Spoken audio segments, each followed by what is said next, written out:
miracle. He's been one of the greatest things that's happened to me, and he's such a perfect fit to be my service dog. And I never imagined that I would get a service dog, but it turned out perfectly. It gives me more independence to be able to go out into places that are crowded, and not just overly crowded places, but going to the grocery store where you expect people to be. Before, I have a trigger spot on my back that if you touch any place on my back, I will drop to the floor and have a seizure.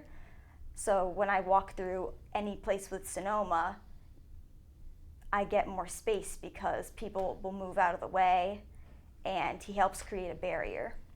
I really had to do that myself and just be the one always constantly looking around. So now he's literally a second set of eyes to help me. He gives me a lot more confidence when I'm having seizures, because I used to get all bruised up because I'd kick myself and knock computers and hit a bunch of things and get hurt from them. And now he's so big in front of me, he physically is a wall there to stop me from getting hurt. When I was 17 years old, I was diagnosed with chronic Lyme disease. I actually had the symptoms of it since I was 12, but it took many years to get diagnosed.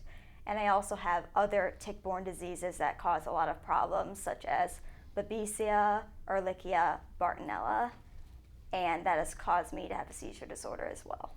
Sometimes I am bedbound and I can't get up, I can't walk right. I have cognitive problems, so I can't read a book anymore. I have seizures, so that makes it hard to go in public when I never know I'm gonna have one or not. I have this helmet. It is a hockey helmet, and I wear it all the time when I'm in public because I never know when I'm going to have a seizure. And it actually has a sign on the back that says, "Do not touch back," with an arrow down, seizure alert, because if you touch my back, I will fall. So we hope that some people will see the sign and not tap me on the back. So I've been wearing this in public for over a year, and I'm really used to it now, so no one stares at me or anything. And if they do, I don't care. So Sonoma knows how to get my medicine bag at 5 times a day by a tone on my phone. So my phone will ring a certain alarm, and wherever this bag is in my house, he will go and find it, whether it's upstairs or downstairs, and he'll bring it to me when my phone goes off. And that's very helpful because I forget to take medications, and he will sit there and then watch me take it, and he won't stop staring at me until I take everything.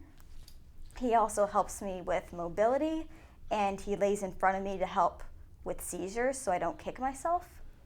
He's a sense of security.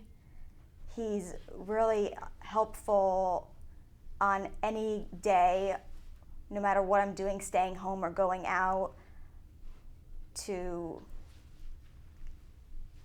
He just makes every day brighter and every day happier, because I don't like to get up in the morning, but mornings are hard for me, for my body physically, but Sonoma will just come over and give me a ton of kisses and make it really great, and just makes every day better. He really helps me get through day-to-day life while I'm going through treatment. So I have all kinds of treatments and things that I do, and he helps me get things on the days I can't get things. And when I have a seizure, he's there to help me with that. And as I improve, he learns more and more things. But he helps with everything. He helps when I'm in the hospital. He helps me walk in the hospital, when before I had to be holding on to my mom. So that's very helpful. I think people should be aware and cautious about the questions that they ask people with service dogs in public. I know lots of people are curious, and sometimes they really just want to learn about the dogs and are respectful about it, but it's really not a good idea to ask somebody about their disability or what the dog does for them, because for some people it might be pretty black and white and easy, but a lot of people look just like me and don't look like they have a disability, and they might not want to talk about what the dog does.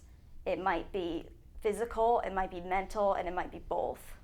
And it kind of can put people in tricky situations that they don't want to be in. Mostly people will just come up and reach for Sonoma. They don't even ask. And I have to just jump in and say, you can't pet him, he's working. Once I've had a person, we were coming out of an elevator at an appointment, and I was just turning around and they said, oh, I know that's a service dog and I'm not supposed to talk to you, but oh my gosh, your dog is so cute and I'm gonna pet him anyway.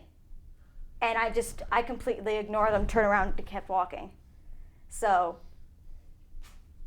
some people really, knowing right or wrong, they do it anyway. Healthcare providers need to let service dogs in their facility, understanding that people have different opinions when it comes to food places. They don't want dogs around food. Medical places, they don't want the dog around because of a respiratory issue, even though he was allowed in the hospital. But that's why I think, this is a service dog, this is for a medical problem, some kind of disability. You need to allow the dog in, and if you're dealing with respiratory patients, you can have a room set aside that can be as clean as you want, and the dog doesn't have to go in there. I've had mixed experiences. I've been to a doctor that didn't want Sonoma to come in because he deals with respiratory patients and dogs shed. Even though service dogs are allowed in these facilities, he didn't want to have to clean up after a room that had fur in it and deal with a dog. So that was difficult because I'm supposed to be allowed to have him everywhere with me. And then other places we've called up and they actually had a meeting with all of their staff to say, we have a person coming in with a service dog. You're not to approach the dog and to just pretend the dog isn't there. And that's what a lot of people should be doing, so they understand.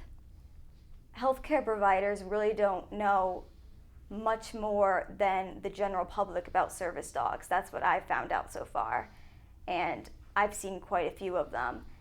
Some people are good when it comes to dealing with them, and some people just have no idea and come up like to pet your pet when your service dog isn't your pet. And there needs to be a lot more awareness and education so people know what to do. Because overall it can be impacting someone else's health. Sonoma, watch me. Watch me. Watch me. That's it. Yes, good boy. That's good boy. Sonoma, watch me. Kiss. Good boy.